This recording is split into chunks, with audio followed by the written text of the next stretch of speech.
Kita beralih ke informasi selanjutnya, Saudara. Rumah Sakit Panti Wilasa Dr. Cipto Kota Semarang pun kewalahan menampung pasien corona. Dari kuota kamar 21 kamar isolasi, 26 pasien dirawat di ruang isolasi, dan 4 orang dirawat di instalasi gawat darurat.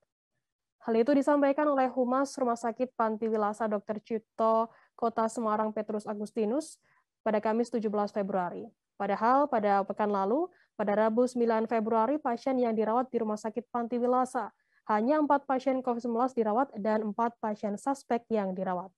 Informasi lebih lengkapnya akan disampaikan oleh rekan jurnalis kami dari Tribun Jateng, ada Amanda Rizkyana di sana. Amanda, silakan laporan Anda. Selamat siang, Firda. Baik, saya Amanda Rizkyana melaporkan bahwa Rumah Sakit Panti Wilasa Dr. Cipto Kota Semarang kewalahan menampung pasien virus corona. Dari kuota kamar sebanyak 21 untuk kamar isolasi, per Kamis tanggal 17 Februari 2022 siang, sebanyak 26 pasien dirawat di isolasi dan 4 pasien dirawat di instalasi gawat darurat. Hal itu disampaikan oleh Humas Rumah Sakit Panti Wilasa Dr. Cipto Kota Semarang, Petrus Agustinus.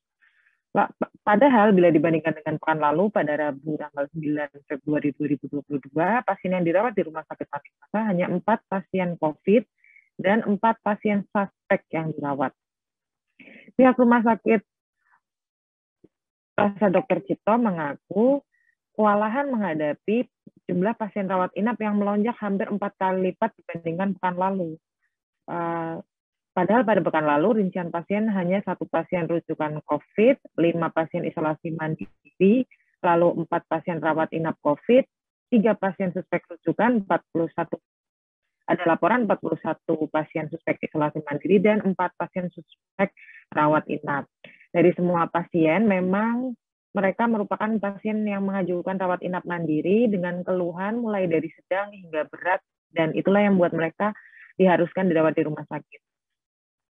Lalu adanya lonjakan aktivasi pasien COVID membuat pihak Rumah Sakit Panti Wilasa Dr. Cipto berencana menambah kuota kamar isolasi.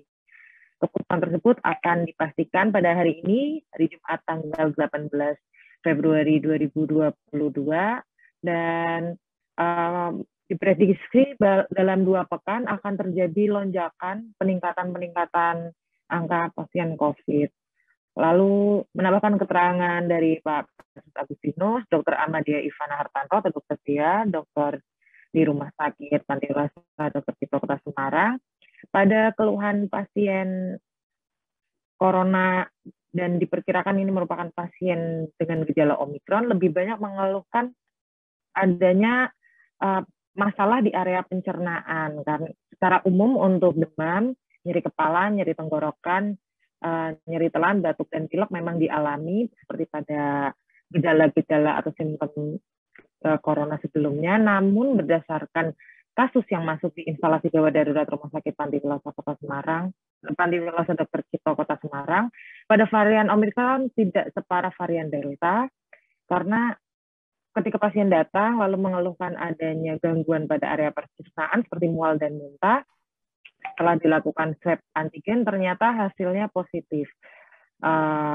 Selain itu juga dibarengi dengan keluhan diare, dan untuk tingkat keparahan berdasarkan penelitian yang sudah ada, Dr. D mengatakan varian Omikron lebih lambat dibandingkan varian Delta, pergerakannya menurun, lalu tapi tidak bisa diasumsikan tingkat keparahan Omikron lebih ringan, karena itu kembali lagi kepada si pemilik tubuh, apakah memiliki penyakit penyerta dan apakah sudah divaksin atau belum, karena hal itu bisa saja memperparah kondisi pasien. Kan dengan adanya vaksinasi, tubuh pasien memiliki antibodi yang bisa menyerang virus sebelum memperparah gejala yang ditimbulkan. Itu pesan Dr. Dia. Dan Dr. Dia juga berpesan kepada masyarakat agar tetap menjaga protokol kesehatan dan dengan menggunakan masker medis, lalu rajin mencuci tangan menggunakan sabun dan air mengalir, menghindari kerumunan, menjaga jarak, dan mengurangi kepergian bila memang tidak diperlukan. Demikian, Firda. Baik, terima kasih rekan jurnalis dari Tribun Jateng, Amanda Rizkyana atas laporan Anda. Selamat bertugas kembali. Terima kasih sudah nonton.